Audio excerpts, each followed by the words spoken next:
While we can all probably agree that the Nintendo Switch had a phenomenal first year, let's be frank and say that not every single title was up to scratch. There have been some, shall we say, stinkers here and there. And in this video, I want to share with you some games that I feel you should avoid. Yes, avoid. Now, I obviously haven't played all of them. There are some games that I've missed. For example, that Flying Witch game that was released very early on. I can't remember its name. But you know, that was terrible. And I haven't talked about it here because I didn't play it. There are many games that I haven't played.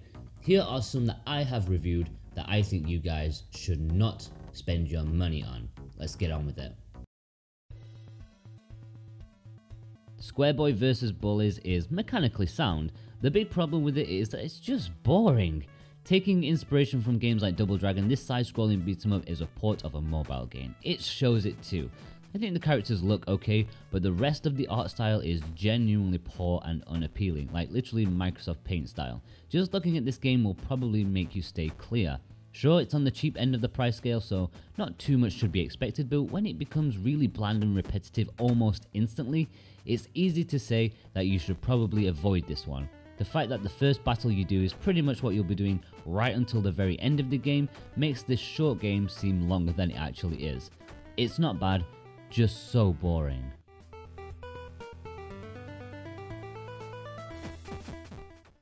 Okay, I did a very quick review of Skyride back when it came out, and I genuinely did not know what to make of it. Its presentation makes you completely oblivious as to what the game actually is, and if I'm honest, I still have no idea.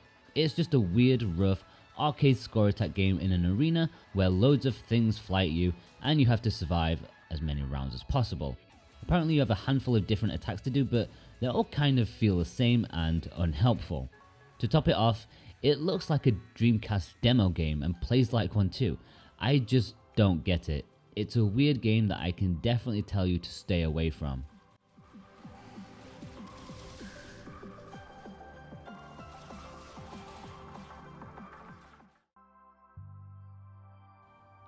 What was most disappointing about Sparkle 2 Evo is the squandered potential.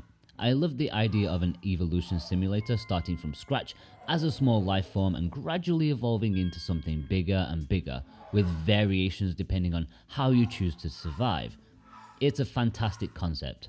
Sparkle 2 Evo throws that out of the window though, with very little consequence as to how your creature evolves. There are only 3 different kinds of food you can eat, and the more you eat of the 3, you'll become one of the 3 different creatures. You eat so many different ones that you regularly switch at random between the 3. Now, before you say, well, only eat one of a certain type, don't worry, I did. But it's very likely that only eating one of one color won't allow you enough to complete a level. It's just flawed. It's so basic that I don't think I can even call it a facade. It's taken the most simple option for the genre, and that's why I would definitely say avoid this game.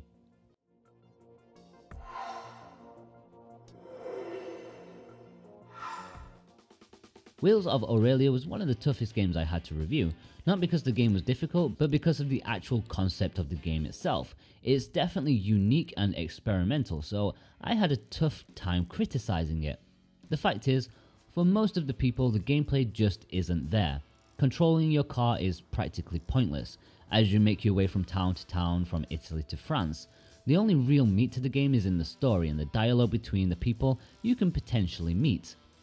It's all about decision making, but unfortunately, despite the 16 different endings, it always feels very samey and repetitious. You would see the same conversations, same awkward dialogue transitions. I was trying to be nice, but looking back at it, I think I should have been slightly more negative in that regard. It's just not a good game, even if it is trying something a little bit different.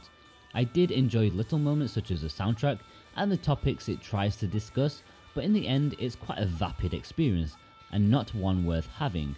You should definitely save your money on this one.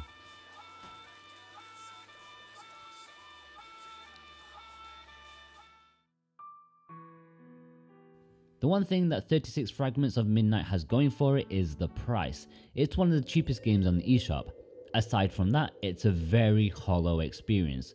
As a game that can last about 10 minutes with very little need for replaying it, it's not even worth less than a cup of coffee. Indeed, the coffee will last longer.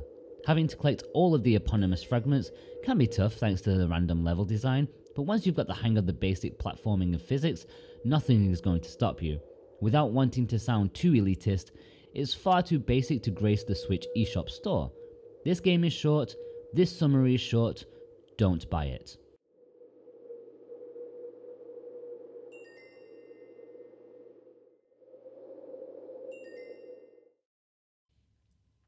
Finally, we're heading into the depths of horror, not because Don't Knock Twice is scary, but because it's such an uneven mess. This short, cheap first-person horror game should have a lot going for it. It does have atmosphere and a sweet premise and a creepy-ass mansion. Sadly, its ambition stretches beyond the small development team's capabilities. In the end, Don't Knock Twice is a buggy, non-scary game that fails in multiple departments. While the lack of lighting in places helps add tension, whenever there is light, you can see how poor the game actually looks, and that really takes away from the atmosphere. There's very little threat in Don't Knock Twice, and a lot of the scariness is supposed to be derived from a psychological nature. But when everything is so wooden and has the quality you'd find in a car park fairground ghost train ride, it just fails. There aren't too many horror games on the Switch as of yet, but don't use this to scratch that itch. It's short, poor, and not worth your hard-earned money.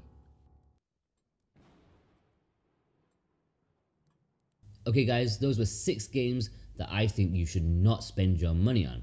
What do you guys think? Did you buy these games at launch? Do you regret it? Or am I being a little too harsh? Are there any other games that I've missed? Be sure to let me know in the comments below. I really appreciate it. Take care guys, see you later.